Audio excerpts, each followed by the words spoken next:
Welcome to Kishore academy. آج ہم اس video میں بات کریں گے کہ 23 مارچ کو آخر کیا ہوا تھا۔ ہر سال پاکستان 23 مارچ کو پاکستان ڈے کیوں مناتا ہے، اس کی ایک مختصر تاریخ کے حوالے سے بات کریں گے، کیونکہ جو بچے ہیں، جو نئے لوگ ہیں، ان کو اس کے بارے میں نہیں پتہ۔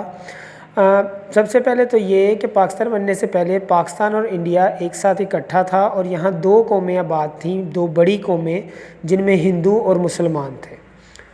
اس میں ہندو انگریزوں کے ساتھ مل کر مسلمانوں کو ان کی مذہبی، سیاسی اور معاشرتی آزادی نہیں دیتے تھے، جس کی وجہ سے مسلمان تنگ تھے، ان کے لیے کاروبار تنگ تھا، ذریعہ معاش تنگ تھا، اور مذہبی پریشانیاں بھی تھیں۔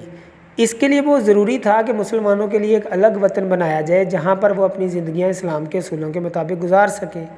اپنے حقوق کی لڑائی کے لیے مسلمانوں نے اپنی ایک سیاسی جماعت، جس کا نام آل انڈیا مسلم لیگ تھا، بنائی، اور قائد اعظم اس کے سربراہ تھے۔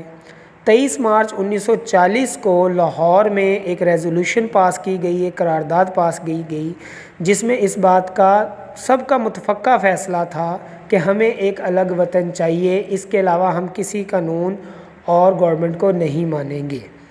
اور یہ قرارداد پیش کی مولوی شیر بنگال مولوی فضل الحق نے، اور اس جو جلسہ تھا اس کی صدارت کی تھی قائد اعظم نے۔ اور پھر 23 مارچ 1940 کو جب یہ قرارداد پاس ہوئی تو اس کے ٹھیک 7 سال بعد پاکستان بن گیا، اور اس قرارداد کی یادگار میں مینار پاکستان، جہاں آج بنا ہوا ہے، یہاں یہ میٹنگ ہوئی تھی، ٹھیک ہے۔ تو اس لیے ہر سال ہم پاکستان ڈے 23 مارچ 1940 کو مناتے ہیں۔